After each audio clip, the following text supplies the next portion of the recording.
तुम्हाला कधी रोज भाजी काय करायची असा विचार पडतो? मला हा विचार रोज पडतो.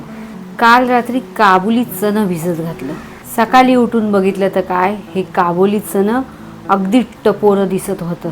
रातभर पाण्यात लोलून लोलून मस्त फुललं होतं. हे चणं किती फुललेलं दिसलं तरी त्यात हळद, मीठ, वाईच हिंग घालून त्याला 3 ते 4 शिट्ट्या मात्र करून घ्यायचं. बघायला गेली तर ही भाजी करायला लय सोपी होय. तर मी आखरीत बोलणं कधीच सोडून दिलंय.